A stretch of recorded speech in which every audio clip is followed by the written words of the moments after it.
Hi, Steve Gordon here, your friendly neighborhood La Habra carpet repair expert. And if you're watching this video, there's a very good chance that you're somewhere around the La Habra area, anywhere around the area, actually 40, 50 miles anyhow, and you're looking for help with the carpet.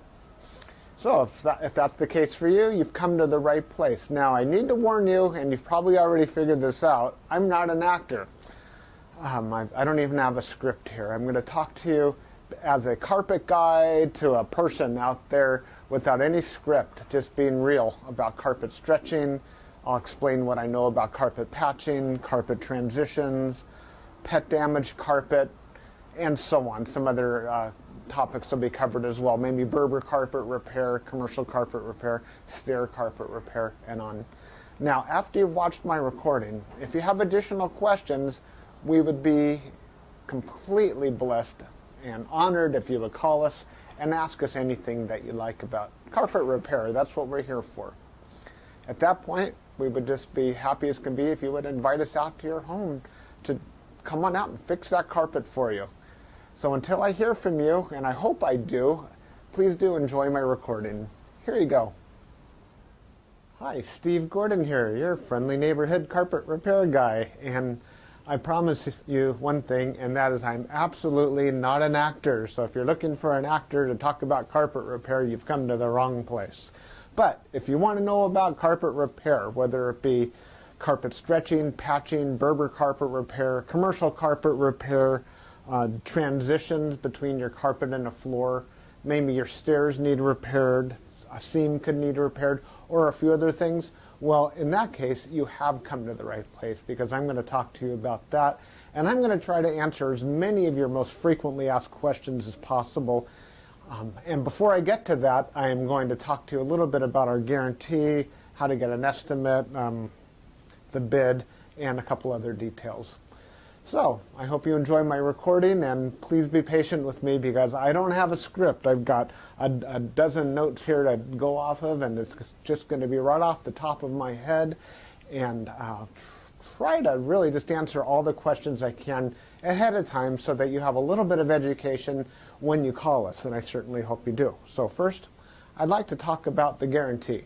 When you call us, you're going to get a 100% unlimited unconditional lifetime labor guarantee. And what I mean by that is that either you or your carpet or both are going to be completely, absolutely, and thoroughly worn out before you ever have to pay to have that carpet fixed again.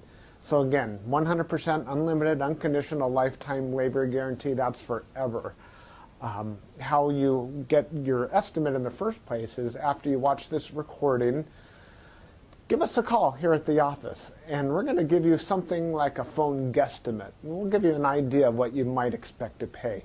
We might tell you something like between $150 and $300, or we might say between $200 and $400, or something like that. We're not going to know exactly, or even not even all that close, how much it's going to cost to have us fix your carpet for you. So if you feel like we're in the right sort of price range, then we're going to schedule an appointment to come on out and actually give you an absolutely free, no obligation bid. At that point, if you feel the bid is fair, and I'm sure you will because it's our business model to give you a fair price so that we could do the job right then and there all in one trip. We would really love to just do it in one trip. Now, I understand that sometimes you need to get a bid on one trip and then come back at a different time, have us come back at a different time to actually do the work. But by and large, it's normally best to just get it all done all in one trip, and that's how we'll give you the best price as well. After all, driving out to your place once is going to be less expensive for both of us than it would be to drive out to your place 2 or more times. Now, another thing about the absolutely free, no obligation bid is at that point we're going to actually have an opportunity to see the work. We're going to see exactly what needs to be done because you see, when you call us on the phone, even though you think you've explained the situation thoroughly, it's very likely that either myself or one of my assistants here that helps me answer the phone won't really understand exactly what we're dealing with until we actually see it. And so that's why we really do want to come out and give you a bid in person And by the way, if you don't like the bid, if you don't think it's fair, we're going to walk away absolutely empty-handed, and that makes us sad. So sad, because we want to be out there, we want to fix your problem and put a check in our pocket and go off to the next one. After all, this is what we do for a living. This is how we feed our families. Speaking about money, please don't pay cash. We would really prefer that you pay with a check made out to Creative Carpet Repair, or use a credit card. You can call in the office with a credit card. So cash, it's against the agreement I made with all my contractors. Now, if you work with me directly, if I'm the actual contractor that shows up to your house and you want to pay me cash, I'm happy to take it. But for any other contractor throughout my entire company, please don't pay cash. Now, I want to talk a little bit about the carpet repairs. I've got a little bit of housekeeping out of the way. Let's talk about carpet stretching. Most people wonder why their carpet is all rippled up. So if you look out at your carpet and you see more waves than the ocean, or it's more rippled up than you can believe, and there's peaks and valleys in your carpet and you're getting seasick just looking at it, or if it's a trip hazard, there's a real good chance that your carpet was never stretched in tight enough to begin with. You see, whoever stretched your carpet the first time around more than likely didn't use a power stretcher.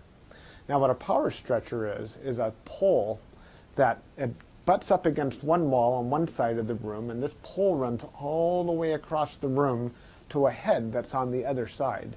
And when we push down on this handle, the carpet gets stretched, and it gets stretched so tight that we have no doubt at all that we're going to be able to live up to that unlimited, unconditional lifetime waiver guarantee. That carpet will never ripple up again. You have my absolute word of honor on that. And if I'm wrong, we'll do it again for no charge at all. When we stretch carpet in a room, it's always best to have the room completely empty. We could empty the furniture out of the room for you if that's what you need, but more often than not, the customer will want to get as much as possible out of the way. Now, don't strain yourself. Don't go moving a giant king-size bed or a dresser that weighs, more than 10 elephants. That's not cool. We have special tools. We have these sliders that we can put underneath the legs of the furniture. So even if your dresser weighs a couple hundred pounds and is harder than heck to move, we get those sliders underneath there, and we can move that stuff around if that's what we need to do. So don't strain yourself moving the furniture. Also, if you have a king-size bed and it's just completely unreasonable for whatever reason to move that bed, quite often we could stretch the carpet in that room without moving the bed. It's a lot more work. Those poles that I spoke about, they go actually underneath the bed, so we stretch the carpet right underneath the bed to the other wall. And it's a lot harder. It takes us a lot more time and effort, but it can be done. So that's a little bit about carpet stretching. We use a power stretcher. We don't just kick it in with our little Susie Homemaker little knee kicker, and it leaves a little bit of extra carpet at the end. We cut off that excess, and you'll see how much carpet we cut off when we're done. We throw it in a bag, and we tuck in the carpet along the edge, and boy, life is good. It looks so much better. One thing that you might be aware of when we finish though is if you had large ripples, the carpet could be soiled along the top ridge of those ripples more than at the valleys, and that makes sense. Where you're walking, that's where it's going to get more dirt. So after you stretch the carpet is a real good time to have the carpet cleaned. Also, the carpet's out of the room, and the furniture is out of the room, and it's just a great time to clean the carpet. It looks a lot better at that point. Mind you, like I said, this is unscripted, so I'm just going to talk to you about carpet repair. Now let's talk about Berber carpet repair for a minute. Berber carpet repair has rows. Well, Berber carpet has rows. And actually the word Berber carpet, or the name Berber, it isn't exactly accurate. Berber carpet actually comes from a place out in the Middle East, country or countryside, where the area is called Berber, the Berber people or something like that. Anyhow, it's a very expensive rug, Berber rug. That's the actual meaning of the word Berber rug. The Berber carpets that we find today are very similar. There's loops and there's rows, and if you pull on one of those loops, or rows becomes unglued somehow, it could make a run, what we call a Berber run. So when you pull on that thread, it's like it's unzipping right in front of you. It's like, oh my gosh, what has happened? I've got this zipper run going all the way across the room. Now your higher end carpet, higher end Berber carpet, that doesn't likely happen. It almost never does. But the lower end, middle of the road and lower end Berber carpet runs all the time. So when we fix a Berber carpet, what we're going to want to do is take out the bad area and patch a new piece in there. Sometimes we could actually weave a little bit of some new loops right into the place where that carpet has come unfurled. But more than likely, we're going to want to put in a Berber patch in that area. One reason that Berber comes apart at the seams is because the carpet was never sealed at the seams well enough to begin with. Your carpet installer that originally installed that carpet was supposed to use a latex sealer or even a glue gun or something to seal the edges of the carpet. Now, if they don't seal the edges of the carpet, that's one reason that Berber carpet is just going to unfurl like crazy. So when we put in a patch or fix a Berber carpet, that area gets sealed. Now, we give the unlimited, unconditional lifetime waiver guarantee on Berber carpet as well. But mind you, just because, let's say you have a 12-foot seam and we fix 3 feet of it, that's the part that we guarantee. The rest of the seam we're not going to touch. And you may have a problem with that in the future. And that's certainly not our business to cover something we've never actually worked on before. Now, after Berber carpet patching, I'll just talk about carpet patching in general. And this includes the Berber. When you call us to have your carpet patched, the first thing that we're going to ask you is if you have any extra carpet to do the patch with.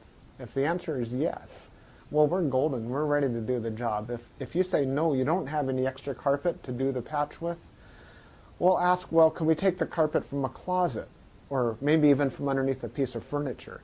Because what we can do is we can take a piece of carpet from a closet and patch it right into your damaged area. And it usually works out really well. Most people would rather have a piece of carpet missing out of their closet than have a terrible, nasty area in the middle of their room where they'll see it all the time. After all, inside the closet, you usually have that covered up with shoes and old photographs and baseball bats and everything you've ever collected in your life. More about carpet patching is if you don't have the carpet to do the patch, there's really nothing I can do to help you. So you're going to need to find that carpet to do the patch with before you bother having us come out there, because if we don't have the carpet to do the patch, we're stuck. Our hands are really tied. There's nothing we can do. Now, you're probably wondering how the patch is going to look when we're finished. It's real hard to say, especially in a recording like this. So just between you and me and a million of our closest friends here watching this recording through time, that patch is likely to be visible. You see, if you take a piece of carpet that's never been walked on, it's never been soiled, it's never seen the light from the window coming in so it hasn't faded out, and you take that brand new looking type of carpet or piece of carpet and patch it in to an area that has been worn, it has been soiled, it has been faded out by the sunlight, well, certainly you're going to see the difference between the new carpet and the older carpet because it's patched right in the middle there. Certainly it's going to look a lot better than the situation you probably have right now, but patches are visible. Another reason a patch might be visible would be because, well, thick carpet, thick nap or plush carpet hides the seams quite well. A short nap carpet, like a Berber carpet, for example, or any of the commercial type carpets, they're very short nap. They show the seams far more. Another thing is that the rows have something to do with it. When we cut a carpet in the same direction as the row of the carpet, well, those seams are by and large less visible than the seams that we cut that cross the rows. When we cross the row, well, it's unavoidable to do that if that's what we have to do to make a patch. And those seams stand out a little bit more than the ones that go along with the rows. So carpet patching, that's what we specialize in. We could absolutely do that for you. Have the carpet available for us, and we also back up our patches forever, just like everything else, just forever and ever and ever. That patch will never come up. After patching, well, we could talk a little bit about pet damage also when we talk about patching. If you have an animal, a dog or a cat, or I've even seen where it's been a bunny or a few other animals that have actually gotten locked behind a closed door, what'll happen is they'll get that separation anxiety and they'll try to dig their way out and they'll just rip the heck out of the carpet. That's one of the main reasons we'll do carpet patching. If that's the case, well, certainly it's just like any other patch. You supply the carpet, we'll put it in. However, if that animal didn't tear up the carpet, if they actually urinated on the carpet, there's a whole other thing we can do about that, and I'm going to need your help for that. What we'll do is we're going to ask you to go to the pet store or go online and buy twice as much of a product as you think you're going to need, maybe 4 times as much, to actually kill the odor. Now, the product I'm talking about is actually an enzyme, and what we'll do is we'll pull back the carpet, we'll remove the padding, clean the floor, and you'll pour this enzyme onto the floors underneath it all. And that enzyme will eat up all the proteins that contribute to the smell of the urine in your carpet. Then we'll put in new padding, and you'll pour that enzyme cleaner all over the backing of the carpet as well at that time. I'll reinstall the carpet, and then one more time we'll use that cleaner and we'll just soak that area of the carpet with that enzyme one more time. And that's likely to kill the scent altogether. That smell should be completely gone. If not, it's probably because your animal found another place that you don't even know about, and I'm sorry about that. There's nothing we could do about your animal. Now that we've spoken about pet damage, I like to talk about carpet to floor transitions. A lot of people call us because they've put in a new floor. Maybe it's a tile or a wood floor, and their carpet now needs to be finished along that edge. More often than not, we don't need to put in any kind of metal there. There's a lot of different types of situations where you do want a metal. If you have an apartment building and you want the carpet to last a long time between the carpet and, say, for example, a linoleum floor, we can put some metal there. There are flat metals. They're the type of metals that they're called, I've called them beat-down metals before. I'm not sure exactly what they're called. Beat-down metals, they're golden, they're silver, and the carpet goes right in there and it gets hammered down.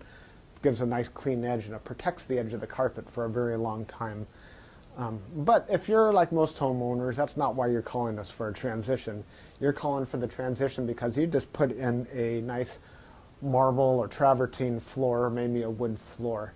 And so what we'll do with that is we're going to pull back the carpet and put in a new tack strip right up alongside that floor.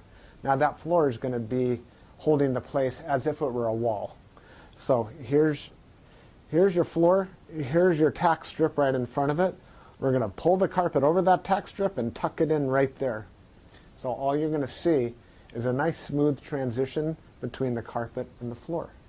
Now, many times when you put in a new floor, it's important to put in some work into the subfloor underneath, and that might include using hardy backer or some other type of material that raises the floor up even higher than it would have been. So let's just say, for example, you've got a 1/2 inch new tile and another 1/4 inch of underneath there of a hardy backer, or it could even be more. It could be 3/4 of an inch altogether, or even more, that is higher than the carpet. That's extreme. It's usually not that high, but let's just say it is. If we just bring the carpet up and end it right there, well, you're going to stub your toe against that thing. You're going to be cursing to holy high heaven every time you do that. It's just not fun at all. Trust me, it's not. You'll understand if you ever do that. What we're going to want to do in that case is one of 2 different solutions. We're going to do 1 of 2 solutions. One is we can pull back the carpet quite far and use a product like a Fix-All, which is a very fine cement type product. And we're going to feather in a nice ramped area, so we raise the level of the floor slowly up to meet it. What's great about that is the floor and the carpet will be at the same level, then you won't stub your toe. What's not so great about that is when you're walking up that little ramped area, well, you feel like you're walking uphill. There's really no way around that I know of outside of pulling out all your carpet and floating a whole new layer of concrete, self-leveling concrete. on the entire concrete floor underneath. That's a lot of work. It's possible that would be the perfect way to do it if I were working on a $10 million home in Beverly Hills. That's probably what I would be doing. I would be raising the entire floor to be level with, so the carpet could be level with the floor. But here in the real world, what we'll normally do is rise it up with some fix-all, or we could do it even easier. We could use shingles, cedar shingles. Cedar shingles are about that long, and that makes a nice little ramp up. And it normally works just beautifully. It's quick, it's easy, we can get it all done in one trip. So we're going to raise the level of the carpet right up to the level of the floor, and you're just going to be happy as can be about that. Some transitions are round, curved. Other transitions could be squared. There's 100 types of transitions out there. And if you look on the internet under carpet to floor transitions, you're going to see a lot of examples. Perhaps even on my website, you can see some other examples. And so when you call us, you can explain what you're dealing with, and that would help us with the program here. Stairs. So, do you have a problem with the carpet on your stairs? I did a job like this just today, where the cat had actually torn away the corners of almost every stair all the way up the stairway. The lady was not happy about this. My solution to this was that, well, first of all, I asked her, do you have any extra carpet? And the answer was yes. You can take the carpet out of a closet. And I told her, well, you're going to have carpet missing out of a closet. And she said, well, that's fine. You can put this carpet in the closet. So she had something that didn't match at all. And she didn't mind because, well, she just didn't care that the carpet in the closet didn't match halfway through. So I took the carpet out of the closet, and the first thing I did is I completely replaced the first two stairs, because after all, the first stair or two wears out faster than everything else anyhow, and those first two stairs were pretty trashed. Instead of just fixing the little corners, just replace the entire stair if you can. It'll make a world of difference to have something new there. With all the rest of the stairs, I just did these little bitty patches all the way up one side and all the way down the other, and it was just beautiful. I think it gave her probably another 10 years of life to her carpet to fix those stairs. Another thing you could do with stairs, what some of my customers have done, and I love this idea, is replace the entire stairway by, well, let me back up a little bit. Let's just say you have a 3 or 4 bedroom house, and it's the same carpet throughout the entire house, and your stairway is pretty much in the middle of it all. And if you replace the carpet on your stairs, well, it's going to be a slightly different color than the rest of your carpet, and that's going to look low class, and we don't like that, do we? No, we don't. What I would suggest in that case is that we take the smallest room in the house, maybe a small bedroom or nursery, and pull the carpet out completely from the smallest room in the house and buy new carpet for that room. Then we have maybe a 12 by 12 piece of carpet, and we can replace the entire stairway with that carpet. That way it matches the entire rest of the house except for that one room. That'll easily save you $4,000, $5,000, $6,000, $7,000 right there. And it's a lot less work too. So I like that idea. You got a whole new stairway. A lot of people, you walk in the front door and there's the stairway right there. If the stairs look bad, it's hard to recover from that first impression. So take my word for it. That's a really great way of going. No stairs. Commercial carpet repair. If you have commercial carpet and that needs to be repaired, it either has ripples and waves or it needs a patch. If it's rippled, it might need to be stretched. We've already talked about carpet stretching. On the other hand, it might have a different issue. It could be your commercial carpet was glued down to concrete to begin with. If that's the case, what we do is we actually take a knife and we just cut right down the middle of those ripples, cut right down those bubbles, and we will re-glue the carpet right underneath there and smush it all down, and believe it or not, those bubbles are going to be completely gone. They might be completely invisible when we're finished. You won't even see where we cut it, because where we cut it is exactly where we put it back together. The carpet will be nice and tacky before we push it back down. It's a great solution. But if the carpet needs to be stretched, well, we have to get the power stretcher out, and we'll fix it up that way. Now, if your carpet in your commercial building, say you have an office, is because, let's just say that you removed a wall between two rooms. If that's the case, you may have a strip of carpet that's missing. It's always a great idea to just get a completely different color. So if you have blue commercial carpet, go get a piece of red or black. Just something completely different, because a patch going all the way down through the middle of the room that's just a little bit off, it looks low class again. But if we put a strip of red down the room, or burgundy or black, people walk in and they go, oh yeah, these people have got some class. They got a decorative idea. So that's just my opinion. Use a completely different color if it's something goes all the way across the room. Now if it's just a patch, a small patch for whatever reason, and you have a little extra carpet, we can always patch it in with whatever you have. Seam repair. Good news and bad news. The good news about seam repair is that we can make your carpet so the seam doesn't keep getting worse. The bad news is that if it looks bad now, it's probably not going to ever look good again, regardless of what we do to it. Seams have to be done properly the first time. You see, when we seam a carpet together before it's installed, we'll use a straight edge and we'll cut down both sides of the carpet, and then we're going to seal the carpet on both edges, and then we're going to seam it together, and it'll be perfect. When it's completely cooled down, then we stretch it in. If we go back and try to open up the seam and cut that carpet off and try to bring it together, the chances of it ever looking better are right around 0. So I'm sorry to tell you that your seam repair, we can make it possibly look a little bit better. We can make it stop getting worse. We can make it not be a trip hazard any longer.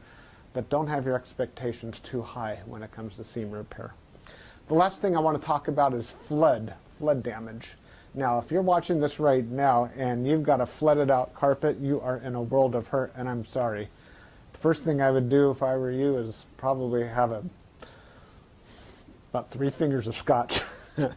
And then I would go ahead and get an extractor, like a hot water extractor. You can rent them at the just about any rental yard, and just start extracting all the water. Pull back the carpet, get rid of all the padding that's underneath your carpet. Rent a couple of blowers, or as many blowers as you need, and these things, they kind of look like a snail. As a matter of fact, that's their nickname in the field. We call them a snail. And they're shaped like that, and boy do they ever blow. And you can blow dry the whole underneath of your carpet. Set it up and get the carpet completely dry. At that stage, that's when you call us, and we can supply new padding, put in new pad, reinstall your carpet, clean the carpet for you if you're in an area that we do carpet cleaning, and life is good. You can put your furniture back and you'll be happy again. You don't have to do it yourself. If you want to call a company, even ours, depending on your area, can do that extraction for you as well. Now, if it's really flooded, I mean, seriously, like you're ankle deep in water, don't even bother. It's beyond almost everybody's ability. That means that your baseboards are all going to be all wet. A professional company will come in, remove your baseboards, and we don't do that ourselves. They'll remove your baseboards, they'll drill holes in the wall, attach blowers to your walls, and blow dry the entire area, inside the walls and out, the carpet, the floor, the whole shebang. And then we can come in and put the carpet back down at that point. So I hope that I've answered your questions. If you have any additional questions, now that you've heard me talk for the last I don't know how long, feel free to call me here at the office. I would be just tickled pink to hear from you. If I'm not here, one of my assistants, whoever answers the phone, will be well trained and will be able to answer any questions that you have about carpet repair. And then at that point, we'll be absolutely positively honored if you would have us just come on out to your place and fix your carpet for you. And that's all I have to say. Again, I'm Steve Gordon, and I promised I wasn't an actor, and by now you believe it. I'm a carpet repair guy, and I'll be looking forward to hearing from you, so please call me. Thanks. Bye-bye.